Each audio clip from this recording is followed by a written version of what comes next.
ನಮಸ್ಕಾರ, ಸ್ಪೀಡ್ ನ್ಯೂಸ್ಗೆ ಸ್ವಾಗತ. ನಾನು ಚಂದ್ರಕಲಾ ನೂತನಗೌಡ. ಅಂತೂ ಇಂತೂ ನೀವು ಎಲ್ಲರೂ ಕಾಯ್ತಾ ಇದ್ದಂತಹ ಕ್ಷಣ ಬಂದೇ ಬಿಡ್ತು ಅಂತಾನೆ ಹೇಳ್ಬೋದು. ಸಚಿವ ಸಂಪುಟ ವಿಸ್ತರಣೆಗೆ ಕ್ಷಣಗಣನೆ ಆರಂಭ ಆಗಿದೆ. ಒಂದು ಕಡೆ ಭಿನ್ನಮತದ ಭೀತಿ, ಮತ್ತೊಂದು ಕಡೆ ಸಚಿವರ ಪಟ್ಟಿ ಕೊನೆಯ ಕ್ಷಣದವರೆಗೂ ಕೂಡ ಗೌಪ್ಯವಾಗಿ ಕಾಪಾಡೋದಕ್ಕೆ ಈಗಾಗಲೇ ಒಂದು ಕಡೆ ಕಸರತ್ತು ನಡೀತಾ ಇದೆ. ಇನ್ನೊಂದು ಕಡೆ ಅತೃಪ್ತರ ಮನವೊಲಿಕೆಗೆ ಹೈಕಮಾಂಡ್ ಇನ್ನಿಲ್ಲದಂತಹ ಕಸರತ್ತನ್ನ ನಡೆಸೋದ್ರ ಮುಖಾಂತರ ಇವತ್ತು ಒಂದು ದೊಡ್ಡ ಹೈಡ್ರಾಮಾನೆ ನಡೆಯುವಂತಹ ಸಾಧ್ಯತೆ ಹೆಚ್ಚಿದೆ. ಎಸ್, ಒಂದು ಕಡೆ ಅಳೆದು ತೂಗಿ ನಮ್ಮ ರಾಜ್ಯದ ಮುಖ್ಯಮಂತ್ರಿ ಡಿ.ಕೆ. ಶಿವಕುಮಾರ್ ಅವರು ಈಗ ಸಿಎಂ ಸ್ಥಾನವನ್ನೇನೋ ಏರಿದ್ರು. ಆದರೆ ಅವರ ಸಂಪುಟದಲ್ಲಿ ಸಚಿವರಾಗುವುದಕ್ಕೆ ಇಲ್ಲಿ ನಾ ಮುಂದು ತಾ ಮುಂದು ಅಂತ ಬಡ್ದಾಡ್ತಿದ್ದಾರೆ.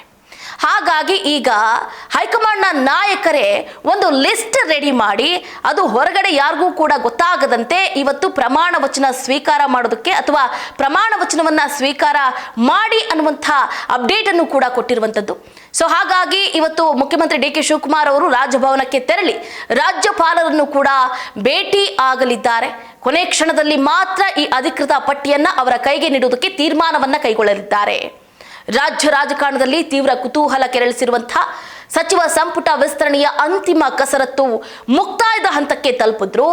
ಭಿನ್ನಮತ ಮತ್ತು ಬಹಿರಂಗ ಬಂಡಾಯದ ಭೀತಿಯಿಂದಾಗಿ ಕಾಂಗ್ರೆಸ್ ಕೇಂದ್ರ ನಾಯಕತ್ವವು ನೂತನ ಸಚಿವರ ಪಟ್ಟಿಯನ್ನ ಅತ್ಯಂತ ಗೌಪ್ಯವಾಗಿಟ್ಟಿದೆ. ಸಚಿವ ಸ್ಥಾನ ವಂಚಿತ ಶಾಸಕರಿಂದ ಸಾರ್ವಜನಿಕ ಆಕ್ರೋಶ ಅಥವಾ ಸಂಘಟಿತ ಪ್ರತಿಭಟನೆಗಳು ಎದುರಾಗುವುದನ್ನು ತಡೆಯುವುದಕ್ಕೆ ಹೈಕಮಾಂಡ್ ಈ ತಂತ್ರವನ್ನ ರೂಪಿಸಿದೆ ಎನ್ನಲಾಗ್ತಾ ಇದೆ. ಮುಖ್ಯಮಂತ್ರಿ ಡಿ.ಕೆ. ಶಿವಕುಮಾರ್ ಅವರು ರಾಜಭವನಕ್ಕೆ ತೆರಳಿ ಈಗಾಗಲೇ ಒಂದು ಕಡೆ ರಾಜ್ಯಪಾಲರಿಗೆ ಕರೆ ಕೂಡ ಮಾಡಿದ್ರು. ನಿನ್ನೆ ನಾವು ಭೇಟಿ ಆಗಬೇಕಾಗಿದೆ, ಕೊನೆ ಕ್ಷಣದಲ್ಲಿ ಈ ರೀತಿ ಪಟ್ಟಿಯನ್ನ ರಿಲೀಸ್ ಮಾಡಬೇಕಾಗಿದೆ, ಅದು ನಿಮ್ಮ ಕೈಗೇನೆ ಕೊಟ್ಟು ನಾವು ಅದನ್ನ ಚರ್ಚೆ ಮಾಡಬೇಕಾಗಿದೆ ಅನ್ನುವಂಥ ಮಾತುಗಳನ್ನು ಕೂಡ ಆಡಿದ್ದಾರೆ. ಸೊ ಇದರ ನಡುವೆ ಈಗ ಪಕ್ಷದ ರಾಜ್ಯ ಉಸ್ತುವಾರಿ ಹಾಗೆ ಎಐಸಿಸಿ ಪ್ರಧಾನ ಕಾರ್ಯದರ್ಶಿ ಆಗಿರುವಂತಹ ರಣದೀಪ್ ಸಿಂಗ್ ಸುರ್ಜೇವಾಲಾ ಅವರು ಕೂಡ ಬೆಂಗಳೂರಿಗೆ ಆಗಮಿಸಲಿದ್ದು ಅತೃಪ್ತರನ್ನ ಸಮಾಧಾನ ಪಡಿಸುವ ಪ್ರಯತ್ನ ನಡೆಸಲಿದ್ದಾರೆ ಅನ್ನುವಂತಹ ಮಾಹಿತಿ ಕೂಡ ಈಗಾಗಲೇ ಬಲ್ಲ ಮೂಲಗಳಿಂದ ತಿಳಿದಿರುವಂಥದ್ದು. ಸಚಿವರ ಅಂತಿಮ ಪಟ್ಟಿಯನ್ನ ಇವತ್ತು ಬೆಳಗ್ಗೆ ಅಂದ್ರೆ 10 ಗಂಟೆ ಒಳಗೇನೆ ಮುಖ್ಯಮಂತ್ರಿ ಡಿ.ಕೆ. ಶಿವಕುಮಾರ್ ಅವರಿಗೆ ಹಸ್ತಾಂತರಿಸಿದ್ದಾರೆ ಅಂತ ಹೇಳಲಾಗ್ತಾ ಇದೆ.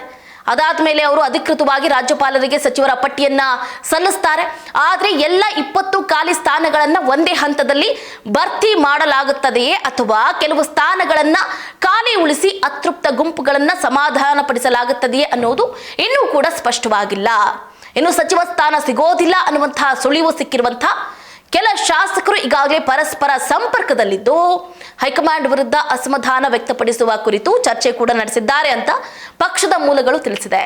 ಇದೇ ಸಂದರ್ಭದಲ್ಲಿ ಗೃಹ ಸಚಿವ ಪ್ರಿಯಾಂಕ್ ಖರ್ಗೆ ಅವರು ಕೂಡ ಶನಿವಾರ ದೆಹಲಿಗೆ ಭೇಟಿ ನೀಡಿರುವುದು ರಾಜಕೀಯ ವಲಯದಲ್ಲಿ ಚರ್ಚೆಗೆ ಕಾರಣವಾಗಿದೆ. ಇತ ಹೊಸಕೋಟೆ ಶಾಸಕ ಶರತ್ ಬಚ್ಚೇಗೌಡರು ಹಾಗೆ ಆನೇಕಲ್ನ ಶಾಸಕ ಶಿವಣ್ಣ ಅವರಿಗೆ ಸಚಿವ ಸ್ಥಾನ ಕಲ್ಪಿಸುವ ಕುರಿತು ಅವರು ಲಾಬಿ ನಡೆಸಿದ್ದಾರೆ ಅನ್ನುವಂಥ ಮಾತುಗಳು ಕೂಡ ಕೇಳಿ ಬರ್ತಾ ಇದೆ. ಶಿವಣ್ಣ ಅವರು ಹೇಳಿ ಕೇಳಿ ಮುಖ್ಯಮಂತ್ರಿ ಡಿ.ಕೆ. ಶಿವಕುಮಾರ್ ಅವರ ಸಹೋದರ ಡಿ.ಕೆ. ಸುರೇಶ್ ಅವರ ಪರಮಾಪ್ತರು ಅಂತ ಹೇಳಲಾಗ್ತಾ ಇದೆ.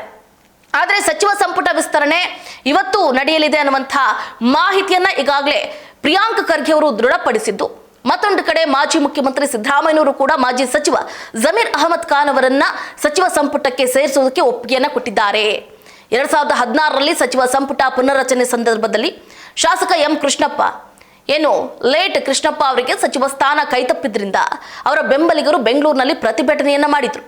ಈ ಬಾರಿಯೂ ಕೂಡ ಲೇಔಟ್ ಕೃಷ್ಣಪ್ಪ ಹಾಗೆ ಅವರ ಪುತ್ರ ಪ್ರಿಯಾಕೃಷ್ಣ ಸಚಿವ ಸ್ಥಾನದ ನಿರೀಕ್ಷೆಯಲ್ಲಿದ್ದು ಪಟ್ಟಿಯಲ್ಲಿ ಸ್ಥಾನ ಸಿಗದೇ ಇದ್ರೆ ಅಸಮಾಧಾನ ಭುಗಿಲೆದ್ರು ಅಚ್ಚರಿ ಇಲ್ಲ ಅನ್ನುವಂಥ ಮಾತುಗಳು ಕಾಂಗ್ರೆಸ್ ವಲಯದಲ್ಲಿ ಕೇಳಿ ಬರ್ತಾ ಇದೆ. ಸೊ ಹಾಗಾಗಿ ಅಳೆದು ತೂಗಿ ಇದೀಗ ಯಾರಿಗೆ ಸಚಿವ ಸ್ಥಾನವನ್ನ ನೀಡಲಿದ್ದಾರೆ, ಒಂದು ಕಡೆ ಡಿ.ಕೆ. ಶಿವಕುಮಾರ್ ಅವರ ಟೀಮು, ಮತ್ತೊಂದು ಕಡೆ ಸಿದ್ದರಾಮಯ್ಯನವರ ಟೀಮ್ ಆಗಿದೆ. ಸೊ ಈಗ ಅಳೆದು ತೂಗಿ ಕಾಂಗ್ರೆಸ್ನ ನಾಯಕರು, ಮುಖ್ಯವಾಗಿ ಕಾಂಗ್ರೆಸ್ನ ಹೈಕಮಾಂಡ್ನ ನಾಯಕರು ಯಾರ ಹೆಸರನ್ನ ರಿವೀಲ್ ಮಾಡ್ತಾರೆ, ಯಾರಿಗೆ ಈ ಬಾರಿ ಗುಡ್ ಲಕ್ ಇದೆ, ಯಾರಿಗೆ ಈ ಬಾರಿ ಬ್ಯಾಡ್ ಲಕ್ ಇದೆ ಅನ್ನೋದು ಇವತ್ತು ಸಂಜೆ ಒಳಗೆ ತಿಳಿಯಲಿದೆ. ಇದಾಗಿತ್ತು ಇವರೆಗಿನ ಅಪ್ಡೇಟ್. ನೋಡ್ತಾ ಇರಿ ಸ್ಪೀಡ್ ನ್ಯೂಸ್, ಸುದ್ದಿ ನಿಮ್ಮದು, ವೇಗ ನಮ್ಮದು.